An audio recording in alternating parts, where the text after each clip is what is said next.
हाँ, तो will welcome Hetal sir for okay sir, Havells. Thank you sir.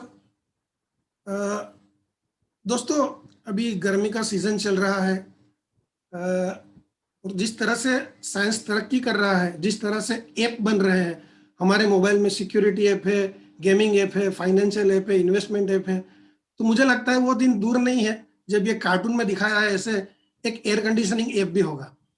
ये तो एक कार्टून है, पर मैं जो इंडस्ट्री की बात करने वाला हूँ उसका एक छोटा सा हिस्सा ये एयर कंडीशनिंग से भी आता है। तो आज की मेरी इंडस्ट्री है other electric industry and product. दोस्तों, ग्लोबल एस्पेक्ट की बात करें तो ये आने वाले 5 साल में 7% CAGR से बढ़ने वाला है, जबकि इंडिया में एक्सपेक्टेड CAGR 10% है। इसका जो मेल रेवेन्यू है वो केबल इंडस्ट्री से आता है, तो per capita cable consumption world पे देखे तो 2.7 kg per capita per year होता है, जबकि इंडिया में वो 1/5 से भी कम है, 0.5 kg पर ईयर के हिसाब से है। दूसरा, इंडिया में ये इंडस्ट्री इसलिए भी बढ़ेगा कि government make in India drive पे फोकस कर रही है, तो ये सब कंपनियों को फायदा होगा। जैसे मैंने बताया कि एयर कंडीशनिंग इसका थोड़ा छोटा हिस्सा है, पर फिर भी हम अगर देखें तो एयर कंडीशनिंग पेनिट्रेशन जो है इंडिया में वो खाली 5% है, जबकि हम ट्रॉपिकल कंट्री है। चाइना में वो 60% है और वेल डेवलप कंट्री में वो 90% से ज्यादा है। तो इससे हम अंदाजा लगा सकता है कि आने वाले टाइम में जैसे जैसे GDP बढ़ेगा, पर कैपिटा इनकम बढ़ेगी, तो ये सब चीजें कितनी मात्रा में खरीदी जाएगी और ये सब कंपनियों को, ये पूरी इंडस्ट्री को कितना फायदा होगा। दोस्तों, कंपनी का एक ओवरव्यू ले लेते हैं, पूरी इंडस्ट्री का ओवरव्यू ले लेते हैं। तो ये इंडस्ट्री का टोटल मार्केट कैप है 1.32 लाख करोड़, जिसमें सबसे बड़ी है हमारी Havells, almost 50% market cap share Havells का है। सेकंड नंबर पर है हनीवेल ऑटोमेशन, वो भी बढ़िया कंपनी है। उसके बाद फिनोलेक्स केबल, वी-गार्ड वगैरह कंपनी आती है। अब देखते हैं कि सेल्स में, धंधा करने में सबसे बड़ा खिलाड़ी कौन है। तो वहां पर भी हमारा हेवेल्स 26% शेयर ले जाता है। उसके बाद अपार इंडस्ट्री है, KEI है, हनीवेल ऑटोमेशन 9-10% पे, बाकी सब रुके हुए। अगर प्रॉफिट की बात करें तो टोटल 2400 करोड़ का प्रॉफिट होता है, उसमें भी 30% शेयर हमारा हेवेल्स ले जाता है। 20% हनीवेल ऑटोमेशन का है, फिनोलेक्स केबल का 60% है। सर नीचे आ जाते हैं। अभी देखते हैं कि भाई आप धंधा करते हो, प्रॉफिट करते हो, तो कितना प्रॉफिट मार्जिन है आपका। तो नेचुरली हनीवेल ऑटोमेशन मल्टीनेशनल है, डेब्ट फ्री है, तो उसका नेट प्रॉफिट मार्जिन हाईएस्ट रहेगा। पर हमारे हेवेल्स का भी जो इंडस्ट्री का एवरेज है 7-8%, वहां पर 8% है। अगर इंटरेस्ट कवरेज रेशियो देखें, मतलब डेप्ट कितना है और उत्तर जो इंटरेस्ट आता है वो कितना गुना वो पे कर सकते हैं, तो सबसे ज्यादा तो हनीवेल ऑटोमेशन का होगा ही, क्योंकि वो डेप्ट फ्री है। वी-गार्ड नेक्स्ट है, और हेवेल्स का भी काफी अच्छा है, 53, मतलब काफी अच्छा है, बहुत कम डेप्ट है। Return on paid up equity, मतलब प्रमोटर्स ने जो 1 रुपया लगाया है उसके ऊपर कंपनी आज कितना गुना कमा के देती है। तो हनीवेल ऑटोमेशन सबसे ज्यादा 56 गुना कमा के देती है और हेवेल्स 12 गुना कमा के देती है, वो भी अच्छी फिगर है। और रिटर्न ऑन इक्विटी की बात करें तो सोमानी होम्स का 32 सबसे ज्यादा है, हेवेल्स का और बाकी सबका 17 से 20% के बीच में, जो रीजनेबली अच्छा है। तो दोस्तों, ये सब क्राइटेरिया मिला के हमने देखा कि हेवेल्स ये सेक्टर की लीडर कंपनी है, बहुत सालों से ये सेक्टर में है और अच्छा ग्रोथ दे रही है। उसकी प्रोडक्ट ऊपर ऊपर से देख ले तो power cable, flexible cable, switch gear, air condition, fan and other appliance, lighting solution, air cooler, motor pump, ये सब बनाती है। ये उसके अलग अलग डिविजन्स है। अब हम थोड़ा क्वालिटी एनालिसिस कर लेते हैं। सर नीचे आ जाइए।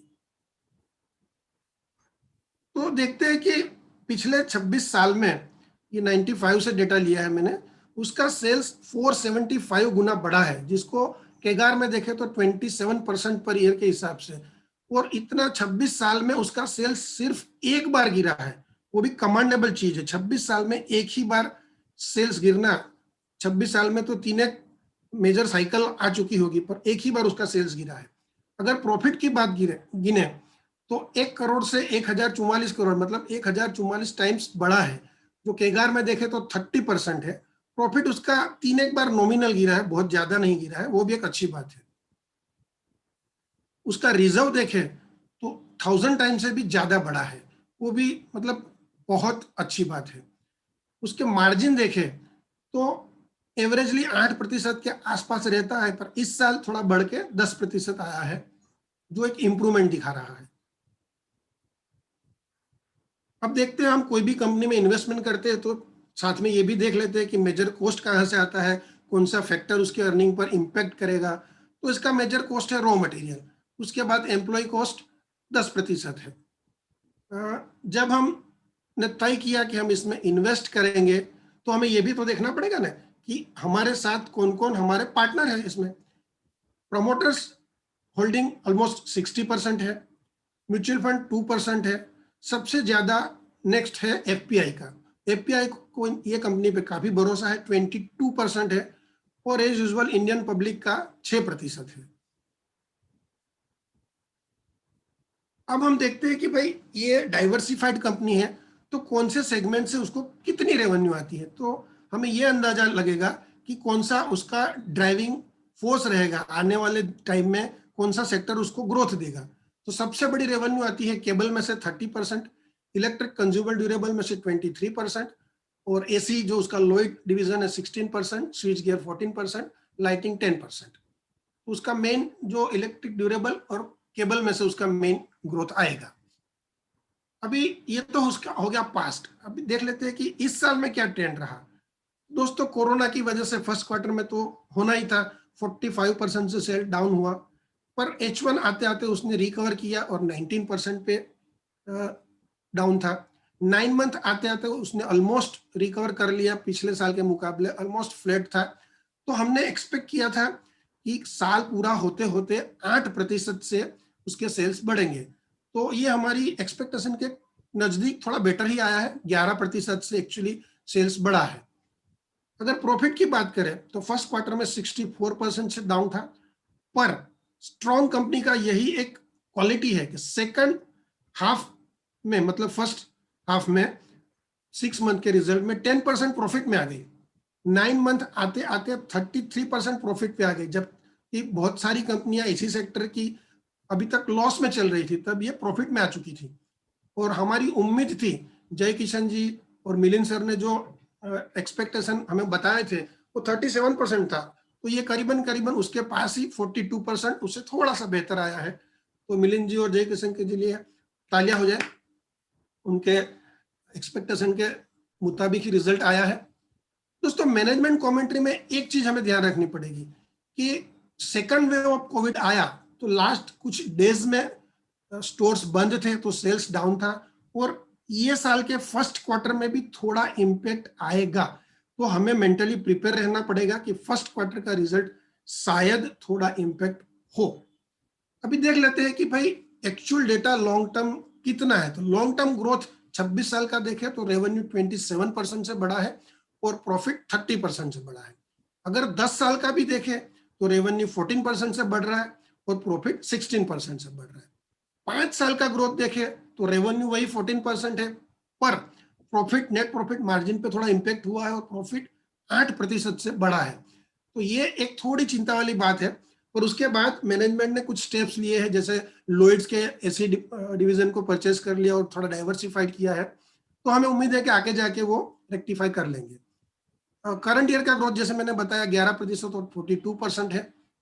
तो हमारा एस्टिमेट क्या है आने वाले एक साल में, 2022 में हम उम्मीद रखते हैं कि सेल्स 20% से बढ़ेगा और प्रॉफिट 25% से बढ़ेगा, और लॉन्ग रन में आने वाले 5-10 साल में दोनों ही चीजें, सेल्स और प्रॉफिट 15% से बढ़ेगा, ये हमारी उम्मीद है। तो 2022 में उसका सेल्स 12,500 करोड़ पे पहुंचेगा, 2025 आते आते ये 20,000 करोड़ की क्लब में शामिल होगा, और 2030 में ये 40-41,000 करोड़ पे पहुंचेगा। मुझे लगता है उसके 3 एक साल बाद ये 50,000 वाली एलाइट क्लब में शामिल हो जाएगा। अगर प्रॉफिट की बात करें तो 2022 में 1,300 करोड़ होगा, 2025 में 2,000 करोड़ होगा, और 2030 आते आते 4,000 करोड़ पे पहुंचेगा। तो ये सब एक्सरसाइज की तो उससे हमें क्या पता चलेगा? इससे हमें पता चलेगा कि इसकी इंट्रिंसिक वैल्यू क्या होगी। दोस्तों इंट्रिंसिक वैल्यू मतलब वो हम बहुत कंजर्वेटिवली गिनते हैं कि ये इंट्रिंसिक वैल्यू पे शेयर बहुत कम बार आते हैं। जैसे कि 2022 का इंट्रिंसिक वैल्यू 777 है, तो वो बहुत कम चांसेस है कि वो आए, पर आए तो हमें वो अपॉर्चुनिटी ग्रैब करनी है। जैसे कि कोरोना के टाइम पे वो अपने इंट्रिंसिक वैल्यू पे आया था। 2025 में उसकी इंट्रिंसिक वैल्यू रहेगी 1184 और 2030 में रहेगी 2500। सर नीचे आ जाते हैं। तो ये तो हमने फंडामेंटल एनालिसिस कर लिया, तो अब हम उसको खरीदे कहाँ? टेक्निकली अगर देखें तो उसका बाइंग रेंज बनता है 690 से 790, ये उसका बाइंग रेंज बनता है। जो लोग मंथली कमा रहे हैं, हर मंथली शेयर बाजार में पैसे डाल रहे हैं, उनको तो छोटी छोटी मात्रा में सिप चालू ही रखना है, पर अगर ये रेंज में मिलता है तो थोड़ा ज्यादा मात्रा में उठाना है। उसका टारगेट 1960 है, पर मेरी एडवाइस है कि ये टारगेट पे प्रॉफिट बुक नहीं करना है। ये लॉन्ग टर्म वेल्थ क्रिएटर है, तो उसको अपने पोर्टफोलियो में हमेशा के लिए रखना है। कंक्लूजन अगर निकाले ये पूरे स्टडी का, तो Havells is a Indian multinational company present in 50 countries. ये खाली इंडिया में बिजनेस नहीं करती है, 50 देश में फैली हुई है। It is leader in fast moving electric good sector. It is wealth creator company, उसने 32% के CAGR से पैसे बना के दिए है अपने इन्वेस्टर को। मेक इन इंडिया ड्राइव है गवर्नमेंट का, वो फर्दर ग्रोथ देगा। तो उसको पोर्टफोलियो में कितना एलोकेशन देना चाहिए? 4 से 5% एलोकेट हम कर सकते हैं। अब आपके दिमाग में एक सवाल आएगा कि हेतल भाई, हेवेल्स ने तो बहुत पैसा बना के दे दिया, ये तो अब क्या बढ़ेगी, ये तो बहुत बढ़ चुकी है, अभी कोई नेक्स्ट हेवेल बताओ। भाई नेक्स्ट हेवेल की क्या जरूरत है जब हेवेल्स ही इतना अच्छा पैसा बना के दे रहा है? आप 26-25 साल का छोड़ो, 10 साल का CAGR रिटर्न देखो तो भी वो 30% है। तो हम 15% में 12-14-15% म्यूचुअल फंड देता है तो खुश हो जाते हैं। तो ये कंपनी तो लास्ट 10 ईयर्स में भी 30% CAGR से रिटर्न दे रही है, जबकि लास्ट 5 ईयर्स तो ग्लोबल इकोनॉमी के लिए अच्छे नहीं थे। दूसरे इसकी क्वालिटी ये है कि ये अलग अलग सेक्टर में अपना बिजनेस एक्सपांड कर रही है, डाइवर्सिफाइड कर रही है, फिर भी वो डेप्ट नहीं ले रही है, वो पैसे ऐसे ही रेस करती है।